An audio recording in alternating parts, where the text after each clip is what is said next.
एक रोगी रात में नहीं सोएगा, एक भोगी रात में नहीं सोएगा, और एक योगी भी रात में नहीं सोएगा, क्योंकि उसके लिए भी रात बहुत सहायक होती है। रोशनी आपको हर चीज अलग अलग करके दिखाती है। मान लीजिए लाइट चली गई।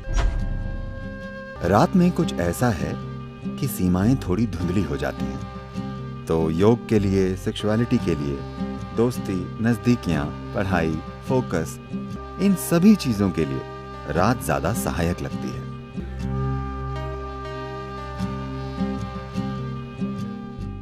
मेरा आपसे सवाल ये है कि ऐसा नहीं है कि मैंने अपने सोने और जागने का समय बदल लिया है और मैं दिन में सोती हूँ। बात बस ये है कि मैं न सिर्फ पढ़ाई बल्कि बाकी चीज़ें भी रात में ज़्यादा कुशलता से कर पाती हूँ। मैं रात में बहुत स्फूर्ति महसूस करती हूँ। इसकी वजह क्या है? धन्यवाद। शायद आप गलत देश में हो।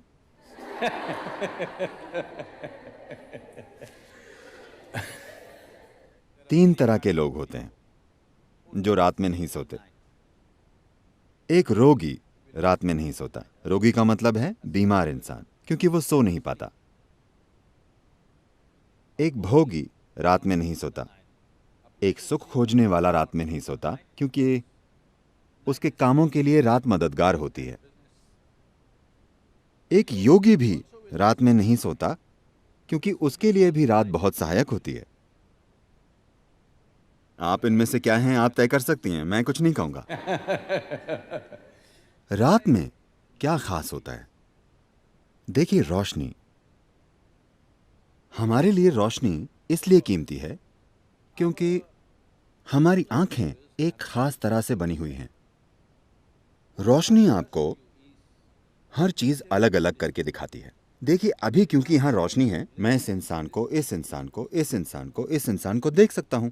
मान लीजिए लाइट चली गई और अंधेरा हो गया, मैं बस लोगों के झुंड को देख पाऊंगा। मैं इस इंसान को, इस इंसान को, इस इंसान को नहीं देख पाऊंगा। तो रात में कुछ ऐसा है कि रात में सीमाएं थोड़ी धुंधली हो जाती हैं। तो योग के लिए, सेक्सुअलिटी के लिए, दोस्ती के लिए, नजदीकियां, पढ़ाई, फोकस, इन सभी चीजों के लिए रात ज्यादा सहायक लगती है, क्योंकि रात में आपके और दूसरे के बीच का अंतर कम हो जाता है। सिर्फ इसलिए क्योंकि हमारी आंखें इस तरह से काम करती हैं। जहां रोशनी ना हो, वहां हमारे अनुभव में हर चीज मिलकर एक हो जाती है। तो एक योगी, एक भोगी और एक रोगी, ये तीनों रात का इस्तेमाल करते हैं। आप भी इसका इस्तेमाल कर सकती हैं। इसमें कोई समस्या नहीं है, जब तक कि आप क्लास में सोती ना हो। अगर आप क्लास में नहीं सोती तो ये चलेगा, इसमें कुछ गलत नहीं है। लेकिन आप इसे आजमा कर देखिए। क्या मैं कुछ साझा कर सकता हूं? मैं कुछ ऐसा था। जब मैं सोता था, मेरा स्कूल आमतौर पर सुबह 8:30 का होता था। 6:45 से मेरी माँ और मेरी बहनें मुझे जगाना शुरू कर देती थी। बहुत सी चीजें करनी पड़ती थी। वे मुझे बिस्तर पर उठाकर बैठा देती थी। वे आकर मेरी बाह मरोड़ती थी, ये करती थी, वो करती थी। मेरी माँ ये नरमी से करती थी, मेरी बहनें सख्ती से करती थी। फिर वे मुझे खींचती थी और मेरी माँ टूथब्रश में टूथपेस्ट लगाकर मुझे दे देती थी। मैं उसे मुंह में लगाकर सो जाता था। वे मेरे कपड़े लाकर देती थी और कहती थी, नहाने जाओ, टाइम हो गया है। मैं बाथरूम के अंदर जाता और सो जाता। अगर कोई मुझे ना उठाए तो मैं दिन में 1-2 बजे तक एक पत्थर की तरह सोता था। जागकर करवटें नहीं बदलता था, बस मुर्दे की तरह। लेकिन मैंने 12 साल की उम्र में योग करना शुरू किया। शायद 8 या 9 महीनों के बाद, उसके बाद चाहे जिस भी जगह पर होने पर, चाहे कहीं भी होने पर, चाहे जो टाइम जोन हो, रोज मैं अलग टाइम जोन में होता हूं, लेकिन मैं सुबह 3:35, 3:40 पर जाग जाता हूं, क्योंकि उस वक्त प्रकृति में कुछ बदलाव होते हैं। मेरा शरीर बस जाग जाता है। अगर मैं चाहूं, मैं उठकर जो करना चाहूं कर सकता हूं। अगर मैं ना चाहूं तो मैं थोड़ा और सो सकता हूं, लेकिन शरीर हमेशा जाग जाता है। तो आपको सिस्टम में थोड़ी संवेदनशीलता लानी होती है। देखिए, आप इस धरती के अंश हैं, हाँ या ना? कोई इंसान अपने बारे में कुछ भी बकवास सोचे, लेकिन हम सब इस धरती से पॉपअप हुए हैं। आपने कंप्यूटर स्क्रीन पर पॉपअप देखे? Pop up. हाँ, आप बस पॉपअप हैं। आप गायब हो जाएंगे। आपको विश्वास नहीं होता कि आप चले जाएंगे। हाँ, मैं चला जाऊंगा? हाँ, वे सारे चतुर लोग, अनगिनत लोग जो इस धरती पर आपसे और मुझसे पहले घूमते थे, वे अब कहाँ हैं? नामो निशान नहीं है, सब मिट्टी हो गए। क्या ऐसा नहीं है? क्या वे पॉपअप नहीं थे? क्या आप पॉपअप नहीं हैं? पुप पुप। आपको लग सकता है कि आपका जीवन शानदार है वगैरह वगैरह। जहां तक धरती का सवाल है, वो बस अपनी मिट्टी को रिसाइकल कर रही है। आपको उछालती है और फिर वापस खींच लेती है, उछालती है और फिर खींच लेती है। तो इस जरा से पॉपअप में अहम चीज और सबसे अहम चीज ये है कि आप अपने भीतर संवेदनशीलता लाएं। ऐसी संवेदनशीलता कि जीवन का हर आयाम आपके अनुभव में आ जाए। इससे पहले कि आप मर जाएं, क्या यह महत्वपूर्ण नहीं है कि आप इस जीवन को हर संभव स्तर पर अनुभव करें? है ना? हाँ, है ना? अनुभव का मतलब है, लोग सोचते हैं हमें हर दिन पार्टी करना है। नहीं नहीं, एक ही चीज आप कितनी बार करेंगे? इंसान के जीवन में खोजने के लिए बहुत कुछ है। आपको संवेदनशील होना होगा। संवेदनशील से मेरा मतलब है, क्योंकि इस शब्द का एक गलत तरीके से इस्तेमाल किया जाता है।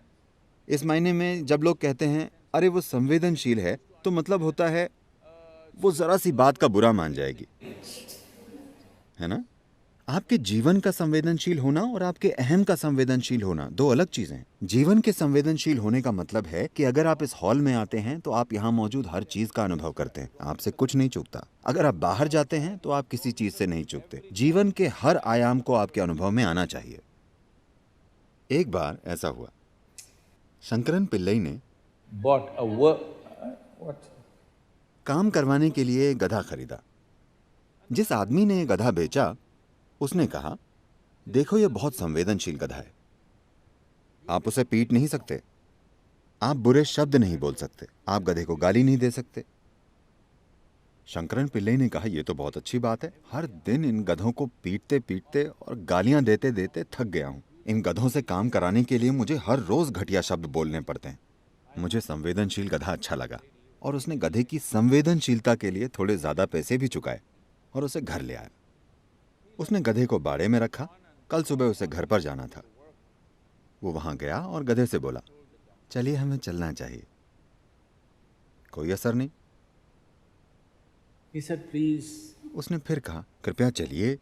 कुछ नहीं हुआ। उसने घुटनों के बल बैठकर प्रार्थना की। कुछ नहीं हुआ। आपको उसे गाली नहीं देनी है, आपको उसे पीटना नहीं है। उसे कुछ समझ में नहीं आया तो वो उस आदमी के पास वापस गया जिसने गधा बेचा था। देखो, मैंने गधे से विनती की, गिड़गिड़ाया, प्रार्थना की, उस पर कोई असर नहीं हो रहा है। मुझे क्या करना चाहिए? उस आदमी ने कहा, ऐसा है, चलो मैं देखता हूं। और वो आया। उसने एक ऐसा मोटा डंडा उठाया, सिर पर जोर से मारा। फिर उसने डंडा फेंक दिया और कहा, चलो। गधा पीछे चल दिया। शंकरन पिल्लई आग बबूला हो गया। अरे बेवकूफ, तुमने कहा कि यह संवेदनशील गधा है, और जैसे तुमने इस जानवर को मारा है, मैंने अपने पूरे जीवन में किसी जानवर को नहीं मारा। वो बोला, नहीं नहीं नहीं, ये बहुत संवेदनशील है, लेकिन पहले तुम्हें उसका ध्यान खींचना होगा।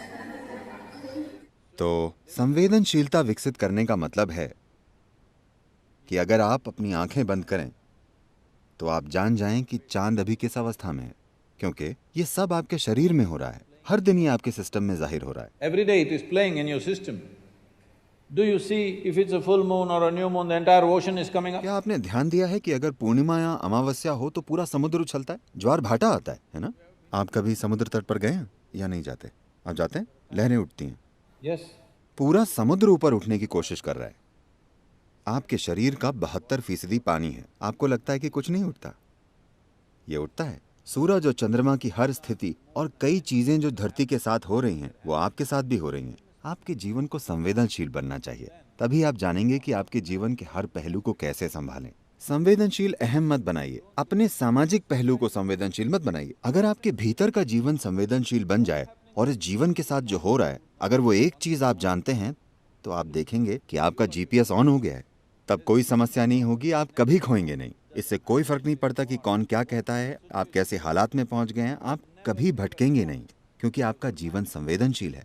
इस जीवन की बस यही जरूरत है कि इसे एक जीवन के रूप में संवेदनशील बनना है। अभी हमने एक ऐसा मनोवैज्ञानिक ढांचा विकसित कर लिया है जिसका जीवन से कोई लेना देना नहीं है। इसका थोड़ा सरोकार सामाजिक पहलू से है, पर जीवन से कोई लेना देना नहीं है।